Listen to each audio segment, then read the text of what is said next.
शादी हुए 12 साल हो चुके थे, लेकिन इनके पास कोई भी संतान नहीं। और आपको बताया कि आपके गर्भ में सूजन है। घर के लोग बोलते थे दवा मत कराओ, अब संतान नहीं होगा। तो झाड़ फूक कराने वाले के पास गए, डॉक्टर के पास 4 लाख रुपए की दवा करा दे, कोई फायदा नहीं हुआ। आपको पता चला कि मेरे गर्भ में संतान है। जी बहुत खुश हूँ, प्रभु पे विश्वास है जो कि आपके मुझे पास- संतान दे दिया।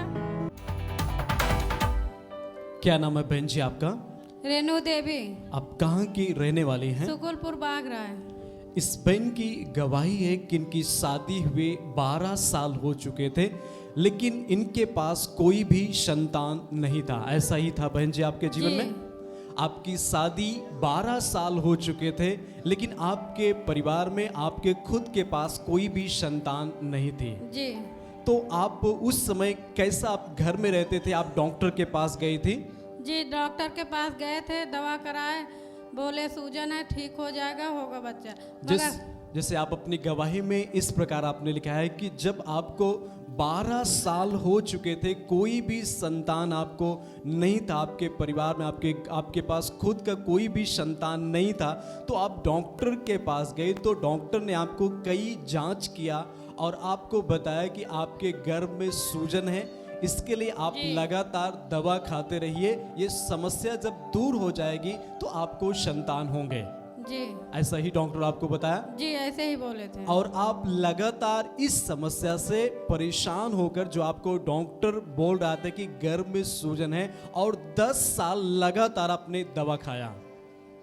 10 साल ही जी। आपने दवा खाया, लेकिन वो समस्या आपको बनी रही, कोई भी संतान आपको नहीं प्राप्त हुए, आपकी हालात वैसे ही रही। फिर आप घर के लोग क्या बोलते थे कि घर के लोग बोलते थे दवा मत कराओ, अब संतान नहीं होगा।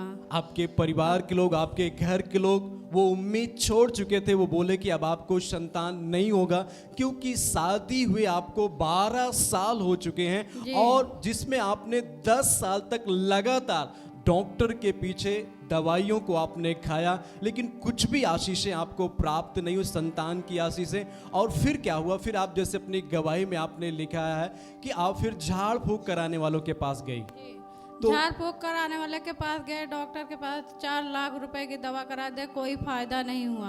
आप इन समस्याओं में संतान की प्राप्ति करने के लिए आप लगभग 4 लाख रुपए तक खर्च किए, जी फिर भी आपको संतान की प्राप्ति नहीं हुई।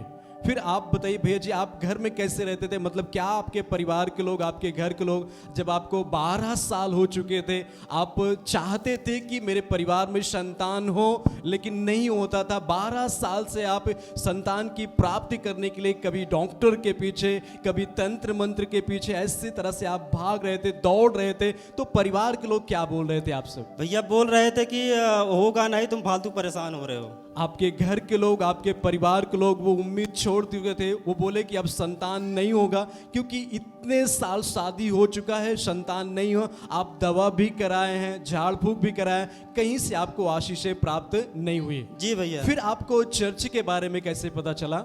जी हमारा दोस्त आता था। आपको किसी दोस्त आते थे चर्च में, यीशु आश्रम चर्च में आता था, और उन्होंने प्रभु यीशु मसीह के बारे में आपको बताया, और आप भी विश्वास के साथ अपनी पत्नी को लेकर यीशु आश्रम चर्च पसदेवरा में आप आने लगे। जी भैया। तो बहन जी आप बताइए, जब आप पहली बार इस चर्च में आए थे, तो उस समय आपको क्या हुआ? कैसा मतलब आपको महसूस हुआ कि आपके जीवन में क्या होगा?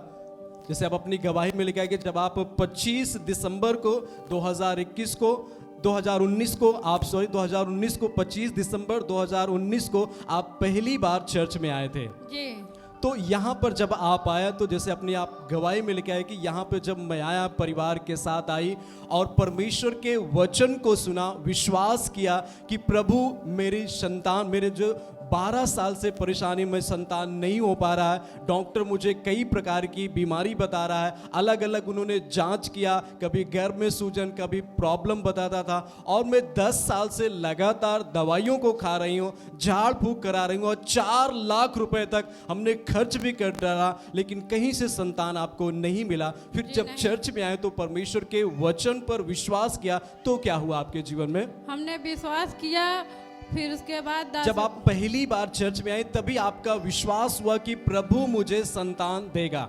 जी विश्वास के ही साथ आए थे कि आप जा रहे हैं, अब इन्हीं के भरोसे हैं प्रभु आप के। प्रभु के भरोसे हैं, परमेश्वर आपके गर्भ को खोलेगा और आपको संतान देगा।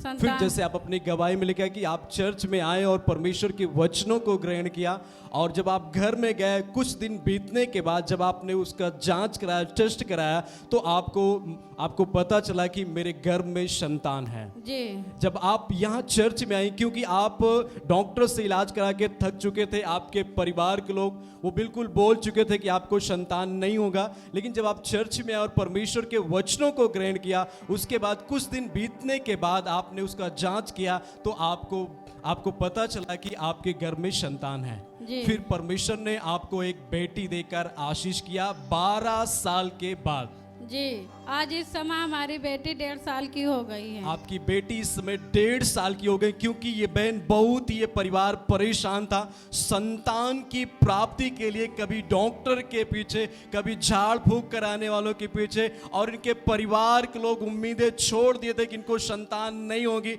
ये बहुत सारी, क्या बोलते थे आपके परिवार के लोग कि आपको संतान नहीं बहुत होगा? दवा बोलते थे कि दवा मत कराओ, अब इतना दवा करा चुकी हो, कोई फायदा नहीं है, नहीं हो रहा है, छोड़ो, जाने दो, कहीं से ले लेना, अस्पताल से बच्चा ले लेना, अपना उसी में। हमने कहा हम देखेंगे, इंतजार करेंगे, होगा तो ठीक है, नहीं फिर आगे देखेंगे।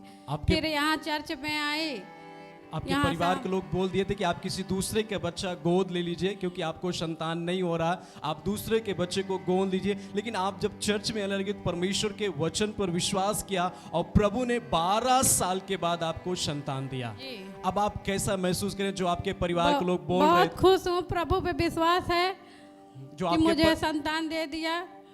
परिवार के लोग बोल रहे थे कि आपको संतान नहीं हुआ, परिवार के लोग भी बहुत खुशी हैं। पूरे परिवार के लोग अब आनंदित हैं, क्योंकि परमेश्वर ने आपको 12 साल के बाद संतान दिया है। जी। तो आप क्या कहना चाहेंगे उन बहनों के लिए जो अभी भी उनके पास संतान नहीं है, वो परेशान है संतान की प्राप्ति करने के लिए, उनसे आप क्या कहना चाहेंगे? मैं यही कहूंगी कि बहन भाई आप विश्वास करें, चर्च में आए, प्रभु आपकी सुनेंगे। परमेश्वर उस बहनों को गर्भ को खोलेगा। आप तो सब जन जोर से ताली बजा के इस बड़ी आशीष के लिए परमेश्वर को धन्यवाद करें।